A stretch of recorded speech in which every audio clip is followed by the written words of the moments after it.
Bonjour, Monsieur Anaki Kobenan. Bonjour. Monsieur Anaki Kobenan, vous avez déclaré lors de la conférence de presse que vous avez tenue le 26 juin 2024 que vous aviez décidé de remettre votre parti, le MFA, à la tâche et qu'il allait s'atteler avec l'ensemble de l'opposition de tout mettre en œuvre pour que l'élection présidentielle voie la fin du pouvoir de l'actuel chef d'État, M. Alassane Ouattara. Pourrait-on savoir comment cette tâche avance et si vous êtes toujours habité du même optimisme? M. Anaki Kobenan. Merci. Je vais vous dire que si le public ivoirien n'a pas beaucoup entendu parler de mon parti politique, le mouvement des forces d'avenir, donc le MFA, pendant quelques années, c'est dû essentiellement au fait que, premièrement, j'ai dû séjourner en dehors du pays pour des problèmes sérieux de santé. Deuxièmement, et ce n'est pas un secret pour qui que ce soit, que j'ai dû à un moment donné pratiquement me mettre en exil parce qu'il pesait sur moi ici de fortes charges qui auraient pu me valoir une arrestation. Mais Dieu merci, cela est désormais du passé. Je suis maintenant de retour et c'est donc pour cela que lors de ma conférence de presse la dernière fois, j'ai dit à toute la Côte d'Ivoire et à tous les Ivoiriens et les Ivoiriens que je suis de retour, je me remets à la place qui était la mienne et on va repartir. Pour ce qui est de mon parti politique, le MFA, j'ai le plaisir de dire à tout le monde que le MFA n'a en rien été dissous, disloqué ou arrêté. Il a simplement souffert du fait que je n'étais pas là et que le relais pour ce qui est du travail que moi, en tant que chef du parti, je faisais, n'a pas été toujours assuré. Donc, on peut considérer qu'on repart du bon pied. On ne repart pas de zéro. On repart du bon pied parce que très rapidement, dans toutes les villes et tous les endroits de Côte d'Ivoire où nous avions des bases ou des sections et même des délégations, ils se sont tous spontanément manifestés. Ce qui d'ailleurs sera concrétisé par une rencontre qui est prévue au siège du parti dans 2 ou 3 semaines, pour dire que le parti repart du bon pied et il y aura un grand bureau politique. Et à côté de cela, et en même temps, une convention qui va donner les orientations globales du parti quant aux élections de l'année 2025. Mais aujourd'hui, ce n'est pas là ma préoccupation. Ma préoccupation, elle est ailleurs, mais elle touche un sujet qui déjà effleure toutes les consciences et tous les esprits ici en Côte d'Ivoire. De quoi il s'agit? Si nous devons arriver aux élections présidentielles d'octobre 2025 avec la même structure d'organisation des élections et de la proclamation de leurs résultats, je pense qu'il faut déjà se dire que le plat est déjà cuit et que c'est le RHDP, RDR du président Alassane Ouattara qui va l'emporter.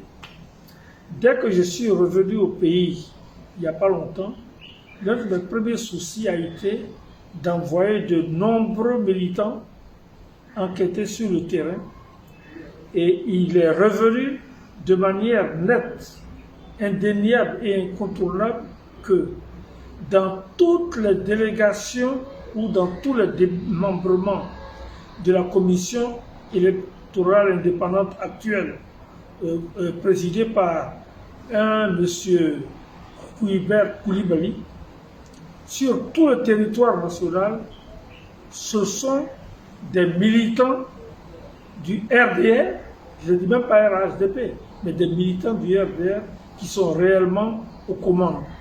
Les membres des autres partis qui sont avec eux ne sont qu'à côté d'eux, leur voix ne compte pas, leur décision ne compte pas. Donc, nous avons une Côte d'Ivoire où, sur l'ensemble des 322 000 km², en cas de vote, en situation de vote, c'est partout des éléments acquis à la cause du RDR, du RHDP, donc du président Alassane Ouattara, qui vont être ceux qui vont faire l'organisation, mais qui vont faire remonter les résultats. Et vous devinez bien que les résultats qui seront remontés ne peuvent qu'être ceux que leur parti veut, circonscription par circonscription et territoire par territoire.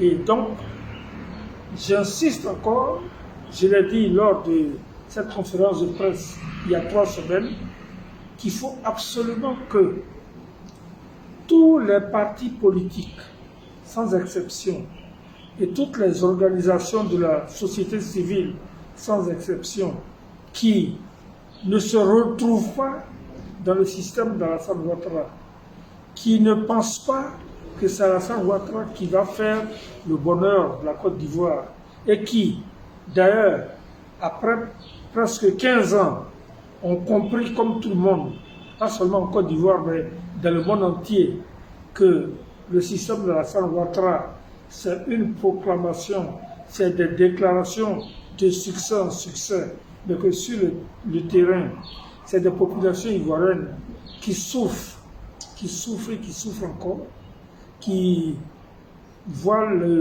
la situation pour eux dégradée, que ce soit en matière de santé, en matière même de revenus pour faire face aux besoins de la famille dans la nourriture quotidienne, et pour l'éducation des enfants, les transports, enfin, qui voient que partout en Côte d'Ivoire, c'est vraiment grave, c'est même une catastrophe, et surtout que dans les familles, on ne compte plus le nombre de jeunes qui n'ont pas d'emploi et qui n'espèrent même plus avoir un emploi parce que après leurs études ou après ce qu'ils ont pu avoir, enfin faire comme études, ils continuent à rester à la maison à la charge de leurs parents. C'est dire donc qu'au fond, aujourd'hui, là, le système de l'Alassane Ouattara, c'est net. Il n'est pas fait pour le bonheur de la Côte d'Ivoire. Ceux qui peuvent défendre ce système, et à la télévision ou quelquefois dans la presse, on les voit, ils sont une minorité qui est peut-être celle qui tire des bénéfices ou des profits à côté, mais c'est une minorité qui, à mon avis, est totalement de mauvaise foi. Et moi, je pourrais dire qu'on peut l'appeler la minorité des parachutistes. Parce que si demain, le vent tourne, avant qu'on déclare même que le vent a tourné, ils seront loin de la Côte d'Ivoire, dans des avions au-dessus des autres pays. Et leur souci, si l'avion ne descend pas assez vite, sera de sauter en parachute. Ils ne comptent pas, il ne faut pas faire attention à eux. Donc, aujourd'hui, tous ceux qui ne se retrouvent pas dans la Côte d'Ivoire, telle qu'Alassane Ouattara l'a faite et l'a produite et transformée jusqu'à maintenant, doivent se dire, qu'est-ce qu'on fait? Que faire? Mais le que faire ou le qu'est-ce qu'on fait commence par une seule et simple chose. Pour accéder au pouvoir dans tout pays, il y a 2 voies. Ou la voie démocratique par des élections, ou la voie des armes. Comme nous n'avons pas les armes et que c'est lui qui les a, nous allons procéder par la voie démocratique. Donc, nous invitons tout le monde à se demander par la voie démocratique qu'est-ce qu'il faut faire. Aller à des élections. Mais aller à des élections avec le système qui est là et dont viens de vous parler, aller à des élections avec un système où nous sommes sûrs qu'au dernier moment, les résultats qui seront proclamés département par département, région par région, ville par ville, seront les résultats qu'ils auront décidé. Aller à des élections en sachant que pour ce qui est de la présidentielle, la validation, la proclamation du résultat définitif, c'est dans les mains d'Alassane Ouattara que ça repose. J'ai dit non, soyons sérieux, ça ne va pas, ça ne peut pas être le cas. Donc, que faire? Asseyons-nous tranquillement, retrouvons-nous tous et partons d'un principe qui est simple. Ne nous laissons pas lier par de faux liens. Nous n'avons pas de lien par rapport au dialogue qui a été initié en 2021 par le président Ouattara et qui a eu, avec le premier ministre de l'époque, et qui a eu plusieurs phases. Et après la 5e, on a estimé que ce dialogue était clos et que tout était parfait. Non. Quel que soit le résultat de ce dialogue, nous n'en tenons aucun compte. Nous allons nous retrouver et aller vers le président Ouattara pour lui dire que bon, nous, pour ce que nous composons comme partie de la population et de l'opinion publique ivoirienne, nous estimons que nous avons quelque chose à vous soumettre. Et ce que nous avons à vous soumettre, c'est que le système électoral qui est là, pour nous, il est totalement vicié, faussé du début à la fin. Nous ne nous y retrouvons pas. Ce n'est pas un secret. Et nous vous demandons donc que nous nous retrouvions avec vous pour nous asseoir et ne discuter dans un premier temps que de ça.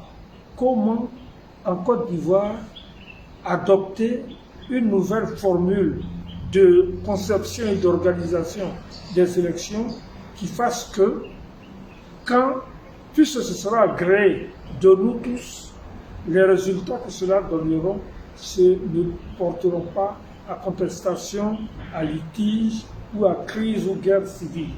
Voici ce que toute opposition aujourd'hui est en droit d'avancer. Elle est libre de le faire.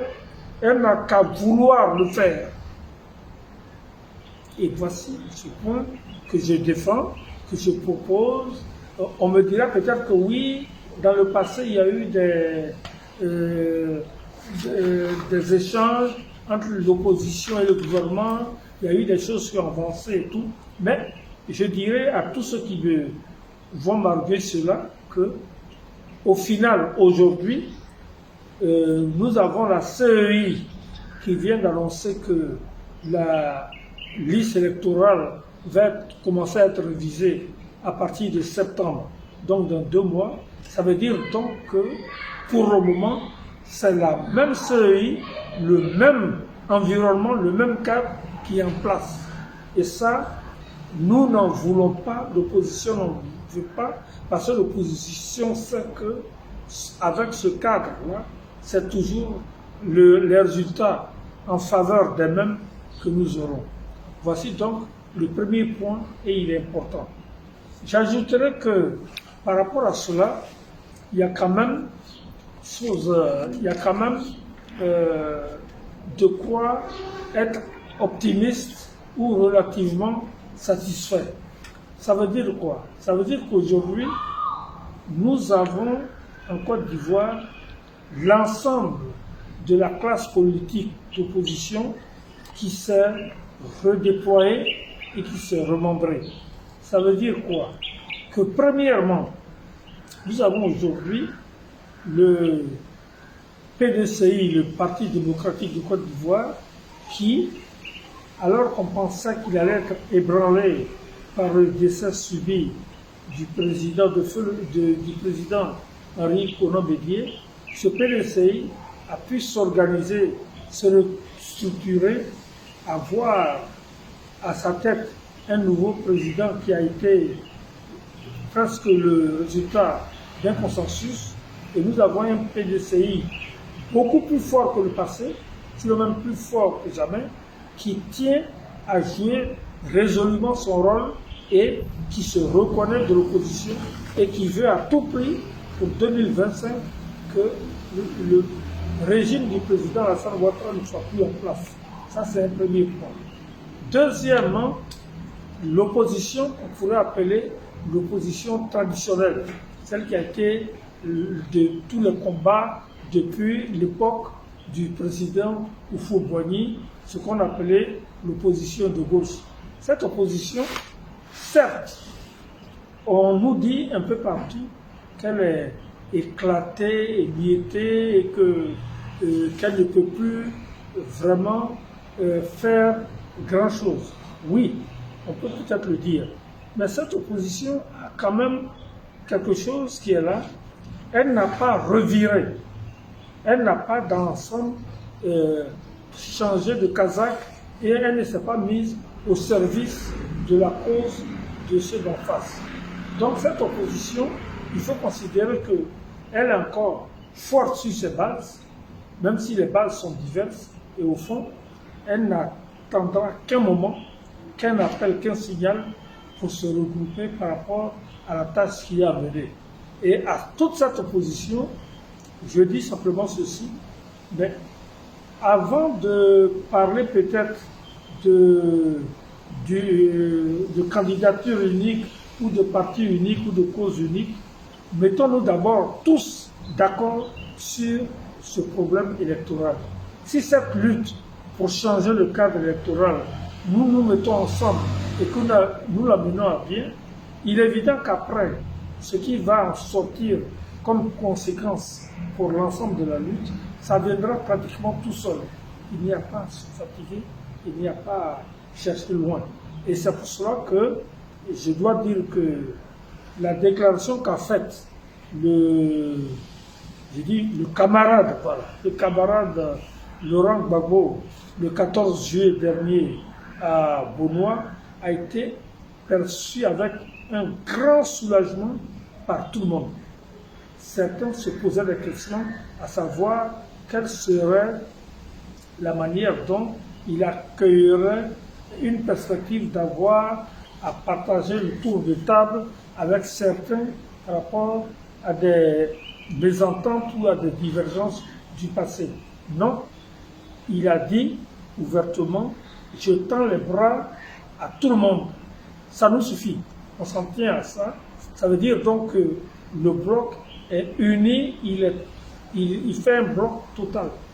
Alors, si vous prenez le bloc de cette opposition et le grand bloc que constitue le PDCI-RDA, nous pouvons dire que si ensemble, ils interpellent le président Alassane Ouattara et qu'ils lui disent « nous tenons à discuter parce que nous estimons que le cadre électoral qui est là en place ne nous convient pas et ne convient même pas à la Côte d'Ivoire en termes de simple démocratie », le président Ouattara ne peut pas faire rejeter ça du revers.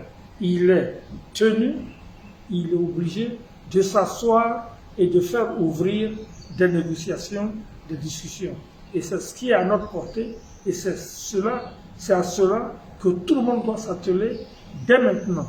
Et quand je dis dès maintenant, c'est parce que, puisqu'on nous a annoncé que la révision de la liste électorale commence dans 2 mois avec la même CEI qui est en place, il faut faire vite et peut-être même faire ouvrir les négociations avant cela pour les bloquer. Ce n'est pas tard, ce n'est pas une tâche impossible, c'est une tâche qui est à portée de main, à portée de nos mains à tous, mais pourvu qu'on le veuille et pourvu qu'on se convainque que le moment est venu de faire bloc, se lever et agir. Bon, si j'ai encore un autre point d'optimisme, je vous dirais que j'ai eu un peu de temps, depuis que je suis là, à faire le tour de pratiquement tous les partis politiques du pays, ainsi que la majorité des organisations de la société civile. Et pour ce qui est de ce point du cadre des élections, monde est déjà d'accord. Tout le monde partage le même point de vue. Et chez certains même, les projets ou les propositions sont tellement bien avancés, sinon même terminés, que j'ai été ébahi. J'ai été soufflé. Donc, au fond, ce n'est pas un travail qui apprend de A à Z. Le travail est déjà fait. Il suffit simplement qu'on puisse battre le rappel et que tout le monde se retrouve.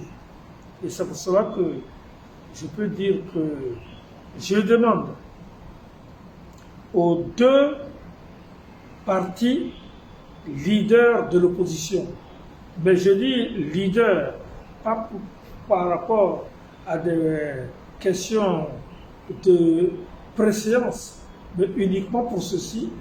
Le PPACI a à sa tête Laurent Gbagbo, qui a été chef d'État en Côte d'Ivoire. Le PDCI a à sa tête Tidiane Thiam, qui a pris récemment la succession de Konan Bédié, qui a été chef d'État en Côte d'Ivoire. Ces deux partis acceptons tous, nous, de la grande opposition, de leur laisser l'initiative, de nous rassembler, de nous réunir. Et je suis sûr que si ce message leur parvient, les choses vont aller vite, sinon même très vite, parce que déjà, de part et d'autre, tout le monde est prêt pour le grand travail qui nous attend. Voici. La team, vous venez d'écouter ici le ministre Anaki Kobenan. Le ministre Anaki Kobenan qui fait partie des premiers hommes politiques à répondre favorablement à l'appel au grand rassemblement du président Laurent Gbagbo. Et il a été réaliste. Le réalisme qu'il fait preuve est ce qu'on attend de tout homme politique conscient des réalités politiques en Côte d'Ivoire. Le ministre Anaki Kobenan a l'appel de Benoît au Rassemblement national pour le changement de gouvernement pour le bonheur des Ivoiriens. Ce monsieur réalise une interview chez Gala Kolibi et nous dit que en réalité, le PPACI du président Laurent Gbagbo et le PDCI du président Tidiane Thiam doivent aujourd'hui être à la tête de cette alliance qui vise à faire changer les choses. Pourquoi les deux partis doivent être à la tête de l'alliance? Premièrement parce que à la tête du PPACI, il y a un ancien président de la République de Côte d'Ivoire. Ce qui signifie qu'il a une parole qui porte au-delà de tout autre homme politique dans l'opposition aujourd'hui. Au PDCI, parce que Tidiane Thiam a remplacé le président Bédi, c'est-à-dire un ancien président de la République également. Et donc, le fait qu'il soit son successeur au PDC-RDA fait de lui aussi un homme populaire et qui a aussi aujourd'hui une voix qui porte. À cause de ça, il faut que les autres hommes politiques puissent comprendre qu'il est nécessaire d'avoir ces deux partis comme leaders de cette coalition aujourd'hui, qui vise bien évidemment à faire partie M. Alassane Ouattara de la tête de l'État en 2027. Mais aussi à la refonte de la CEI, parce que cette CEI n'est pas digne. Et comme la révision de la liste électorale est pour septembre, alors il y a 2 mois. Et avant ces 2 mois, il faut donc former cette opposition qui pourra d'une seule et unique voix lancer un consensus pour demander à Alassane Ouattara de réformer la CEI qui aujourd'hui n'est pas digne de foi. Il faut aussi saluer la remarque du ministre Anaki Kobenan qui ici nous fait comprendre que il apprécie et respecte l'appel du président Laurent Gbagbo, non seulement parce que dans l'opposition, on pensait que c'est là-bas où le problème viendra, du côté de Gbagbo. On se disait à quel moment le président Gbagbo, qui s'est dissocié de ses anciens camarades, pourra s'asseoir sur une même table pour discuter avec eux pour l'avenir du pays. Et donc, comme c'est lui le premier à lancer l'appel, ça veut dire qu'aujourd'hui, il démontre qu'il est disposé à s'asseoir sur la même table qu'eux et discuter des affaires du pays. Et donc, quand on se rend compte de ça, on comprend que toute la classe opposante aujourd'hui est contente, est heureuse, est satisfaite de savoir que le président Laurent Gbagbo vient de mettre son ego de côté. Ses querelles avec ses anciens compagnons de côté. Et pour le bonheur, c'est pourquoi on dit cet appel est une autre preuve de son patriotisme pour son pays. Et il faut donc dire merci pour ça et se mobiliser, sans regarder les conflits que nous avons à côté les uns contre les autres. La team, dites-moi ce que vous pensez par rapport à cette sortie et on se voit pour une autre vidéo.